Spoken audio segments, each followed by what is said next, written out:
Today, we're going to go into a bad EZA video on LR Full Power Frieza, that being the STR version, of course, not the AGL version. And this guy's EZA came out during the Worldwide Down Celebration of 2022. You guys already know it best for the Cooler slash Bird Coup celebration for the Cooler's Revenge movie. Now, this guy's EZA is bad because he's essentially just an all-out glass cannon that has to fall below HP thresholds to get more ki and attack, and when of course he falls below that 40% less HP threshold, he performs a guaranteed crit, he disables enemy action. But let's go ahead and talk about his entire kit as a whole. So his leader skill is full power, of course this is post EZA, because hence the name bad EZA. His leader skill is full power, 4 ki and 150% of stats, or extreme STR, 4 ki and 100% of stats. His 12 ki, he gains 30% attack and defense in one turn, of course, while sacrificing 5% HP, so he does get an attack and defensive buff in both his 12 and 18 ki super attack effect. His 18 ki super attack effect, he gets 50% attack and defense in one turn, so he does have a good 12 and 18 ki super attack effect, considering the fact that we are in a defensive age of Dokkan. And this might sound crazy, but I feel like Red Zone was at more of a peak during 2022 than it is now. I feel like back then, because, you know, back then when the Meta Cooler Core and, like, you know, Broly were some of the toughest fights in the game, I feel like Red Zone, was it more important to be good in the Red Zone back then than it is now? I'd probably say so. There's two sides to that argument. That's a debatable argument. That's debatable. But for the sake of this video, I'm gonna jump to the side of, I think that it was more important to be good back then. Yeah, hell yeah. I'm gonna double down on that. I think it was more important to be good back then, considering Red Zone was essentially how many months old, because this guy gets his EZA in early September of 2022, and of course Red Zone comes out in January of, the toughest stage comes out around the end of the 7-year anniversary, so Red Zone's of course less than a year old at this time. So yes, I would double down and say that it was made way more important to be better in the Red Zone back then than it is now. So of course, going back over to his kit, he starts out with 4 ki and 120% attack and defense baseline. He gets additional 40% defense, and he's effective against all types if he's doing the 18 ki super attack effect. Well, he gets 40% defense when performing a regular super attack effect, and he gets effective against all types if you do an 18 ki super. He also gets 2 ki and 40% attack when HP is 80% or less, 2 ki and 40% attack when HP is 60% or less. He performs a guaranteed crit and disables enemy action when your HP is below that 40% or less threshold. Something to note is that he only is able to disable enemy action once only when you're below the HP threshold. But his crit chance, well, not crit chance, but his guaranteed crit, is essentially guaranteed. You just have to be below that threshold. So why is this guy EZA bad? His EZA is bad because he's essentially a glass cannon that wants to be below the HP thresholds. He wants his passive active. Essentially, that's what it is. I feel as if, though, to make this EZA better, in my opinion, it's honestly, he's just missing a defensive ability to fall back on. It's like, and especially for this day and age, for this card's release, it's imperative for this guy to be good. Although I would make the argument that Cooler was pretty much stacked because he had LR Golden Frieza. Of course, he gets STR Cooler's EZA.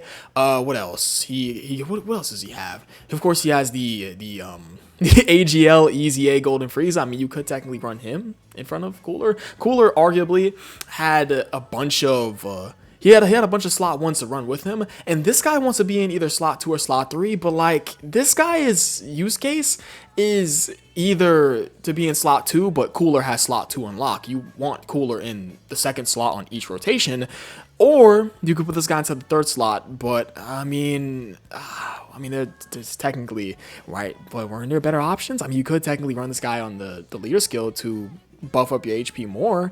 This guy would technically be on Cooler's 200% leader skill, no? Yeah, I mean, but yeah, that is the problem with this guy's card. He's essentially he's a glass cannon. Essentially, he's a glass cannon. He wants to be below HP thresholds. And back then, it's like, this guy, is that crazy to say?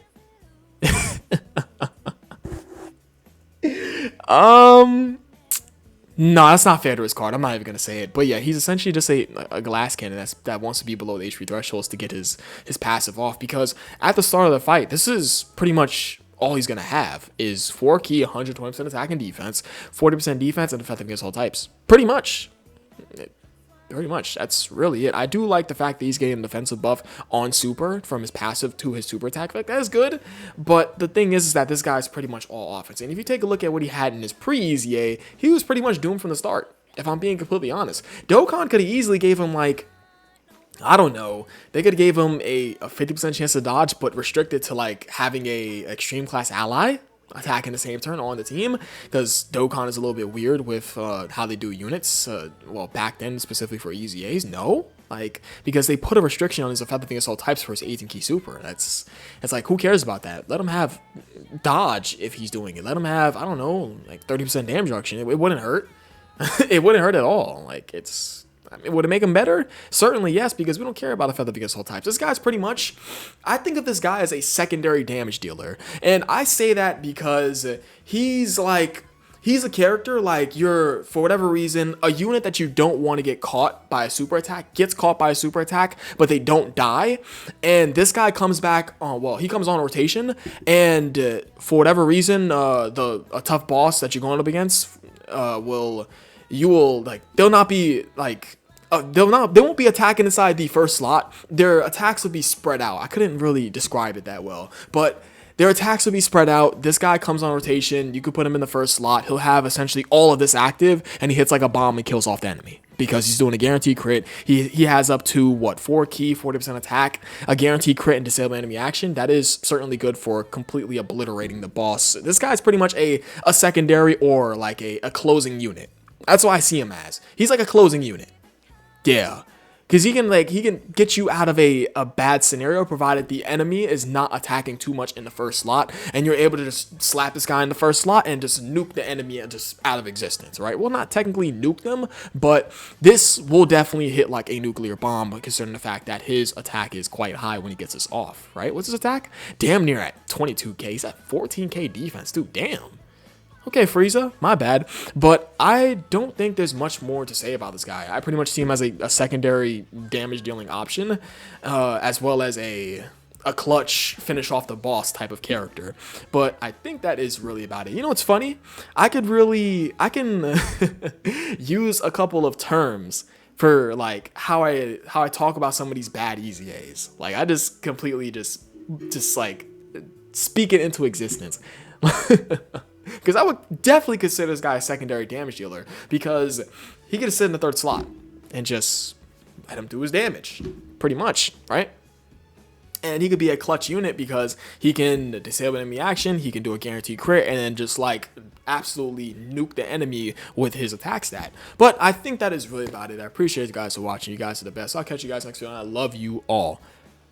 Peace.